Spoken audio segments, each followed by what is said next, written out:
look, the promise of RG3 after that rookie season, people thought he was going to be the franchise quarterback here for at least a decade, and his flame out was spectacular. So that I guess that's why I get it, people are still interested. But it's over. I know it's over. 5 years, and he hasn't even been here. He hasn't lived here in 2. You're right. It's over. But what you're not grasping is, for whatever reason, and I agree with you, he has not accomplished anything on the field in forever. He's intriguing, not just to D.C., because it got some national run. I know. You saw the email that I'm telling you, our boy Short sent out about I don't understand it. how many times Help it was me understand it. Help They me. apparently did a segment on PTI about it. Okay, that's not explaining it. Help me understand why he's intriguing. Just because he won the tweets? Heisman Trophy, right? All right, years ago. He won the Rookie of the Year. Years ago. And it just all went away, and that's not common. It's really not common for somebody to have that type of fall from grace.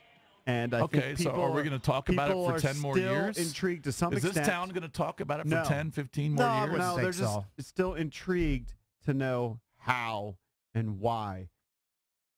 I'd like to know. If you're actually still, call this station right now, 800-636-1067. If you're still interested in RG3 talk, I want to know. I want to know why. If it's still a thing for you. I want to know if you exist, and I want to know why.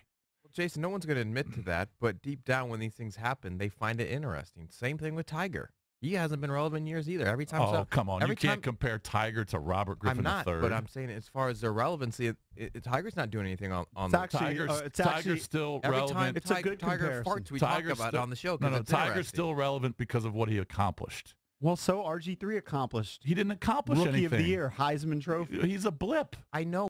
Why? Because he was in the draft. It's a good analogy. Astonishing washout. Okay, but we don't talk about Ryan Leaf anymore. Well, If when Ryan he was Leaf- on ESPN I and did guarantee his you people, interviews. that's because he was writing a book. I guarantee they're not talking about Ryan Leaf in San Diego.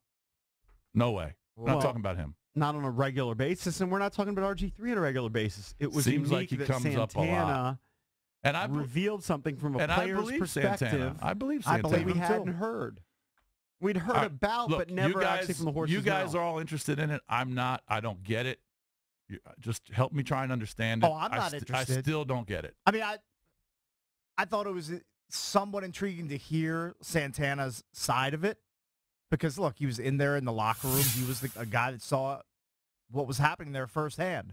But if I never saw another RG3 story in my lifetime, I'd be fine with it. I'd be okay. I'm right there with you.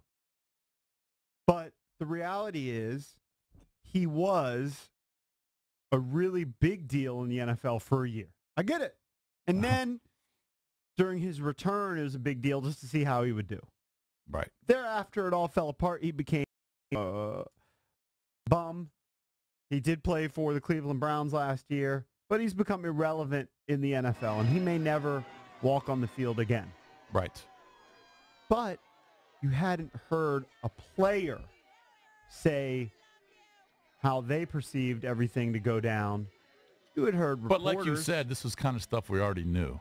Sure. I mean, he didn't have a lot of friends on the team. We knew that. He hung out with a couple different people.